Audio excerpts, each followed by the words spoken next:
Hey guys, it's Cord Ross, and today we are Mythbusting Rainbow Six Siege. And this episode is all about Jager and Wamai and their interactions with each other and the changes to their gadgets themselves. And I want to point out as well, this is based on the test server. This season has a lot of tweaks here and there, and it's very possible over the test server period that we might see some additional tweaks in different directions.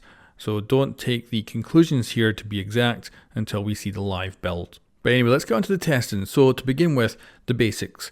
Jager's active defense system, otherwise known as the Magpie, has a 10-second cooldown now after it catches a grenade or a flashbang or another device that it's capable of taking out. And the reason I say catches is because that's what the developers are now calling these type of operators. So that 10-second cooldown is obviously a big nerf, but on the bonus side, he is going to be able to take out infinite gadgets. But the thing is, 10 seconds is a long time, so that could facilitate an entire rush into an objective room, where Jager now becomes a bit more useless. And then on the other side of the catcher equation is Wamai, who's had some big changes as well. So he has lost a magnet, gone down from 5 to 4, and a little bit of damage that his gadget used to do when it exploded has been taken away. And I think that's a good thing for consistency. And that leads us on now to the myths. So we're going to start with a big one, and pretty much all these myths are actually revisits of previous episodes for like when Wamai came out and stuff like that. So anyway, let's get into it. The first one is a Wamai magnet pulling an object into the range of a Jager active defense system will result in the Jager active defense system firing and the magnet being used up. So we're throwing an EMP here into the range of a magnet, it's getting pulled in, and the ADS did indeed fire. The magnet was destroyed and the ADS was put into a 10-second cooldown by a single projectile. Now that means of course that you're going to have to dramatically change how you play Jager and Wamai. You're going to now have to be vigilant of where each other's gadgets are, otherwise you're going to overlap and potentially you're going to end up just wasting that utility that you have and the enemy gain utility, which could of course win them the game. So that is certainly confirmed, and where these two operators once had a synergy where their gadgets worked perfectly well together, they now directly compete with each other. That means we need to figure something out, and that is range, so that we can get placement for these correct. It makes me want to go back and retest a myth that I've wanted to do for a very, very long time when I first did my Mythbusters on Wamai, and it was all about the range of Wamai's gadget, which I was sure after I did tests that it was a longer range than Jager's active defense system. Now that video was a year ago, of course before COVID, and at that time I didn't go to capture events for Rainbow Six Siege because it meant traveling and would take me away from covering the news for the game. So when I was doing my test, when I originally hit the test server, I was going in blind. But Macy J left a comment on that video which was very helpful, telling me that when the developers gave their presentation about Wamai, they specifically said that Wamai and Jager had exactly the same range in their gadgets. And in my video, I showed that it didn't seem to be the case, but I was throwing a frag grenade, so that was moving, and he gave the idea that maybe there was a, kind of a thing with the animation and made it look shorter. So I thought we'd actually go back and revisit this myth as well. So does Wamai's magnet have more range than Jager's ADS? Now the first thing I wanted to do was to get a baseline, to get something that I could check on the live servers and the test server to make sure nothing had changed, and also to check with what I got in the previous video which I did a year ago on Wamai.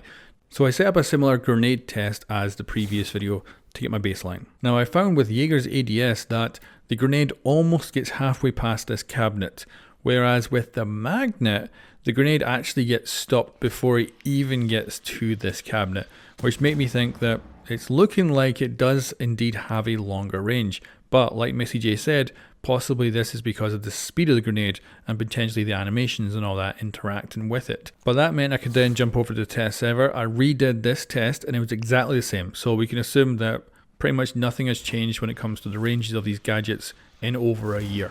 And it hasn't been updated with this test server patch. So I decided to bring in Ying for the next round of tests and rolled her Candela along the ground to see where it would get taken out. And the results were pretty much exactly the same as a frag grenade.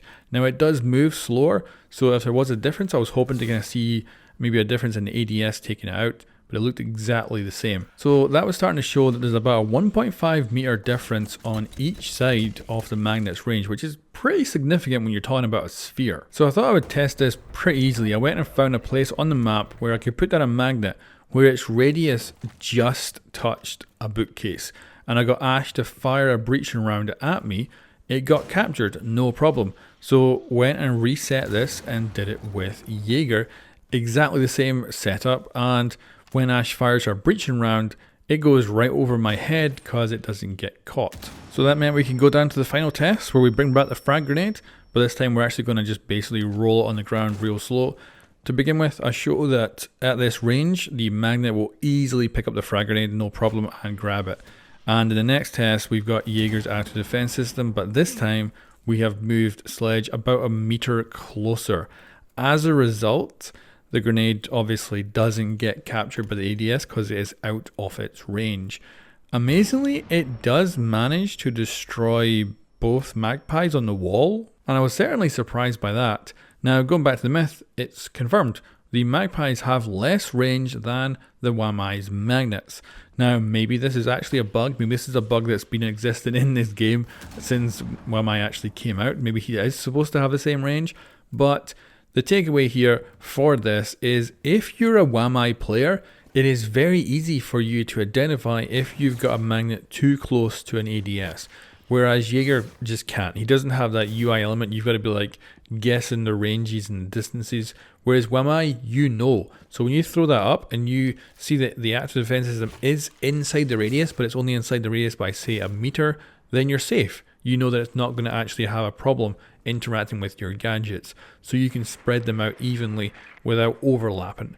So that's the takeaway, is that Wamai really can avoid this overlap, but it does add a lot of complexity now to bringing a Jaeger and a Wamai at the same time. Now let's revisit a super old myth. This is from my second ever Mythbuster episode, and it's 3 Jaegers and a Thatcher, although it's so dark you can't really tell.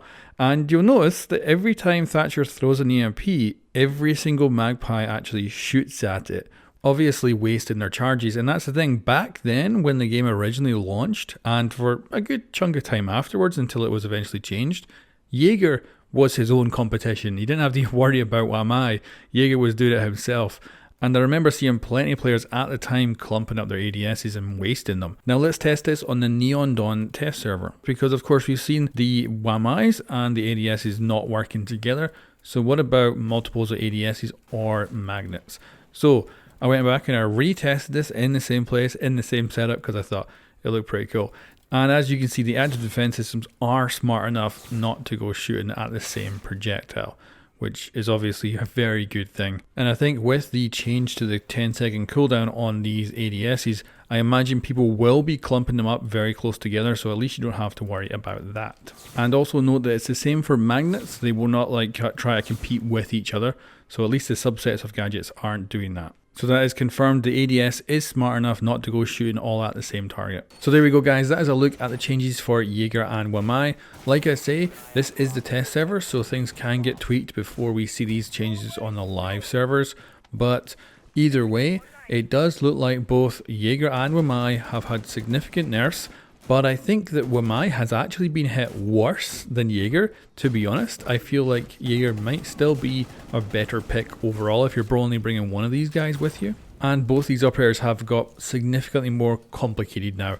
It was very simple to use both these operators, whereas now you do have to think about working together because you're now directly competing not just for pick rate or anything like that, you're directly competing against your own team's gadgets. That is definitely going to be a pain. Now for pros and stuff like that, that's not going to be an issue. But for the casual crowd, they're going to be confused when one grenade comes in and both their gadgets are now out of action from these two different operators. That is going to be confusing. But hopefully, I guess people just watch videos like these to learn that this is a thing now. But anyway guys, let me know what you think of these changes in the comments below, and I will catch you next time.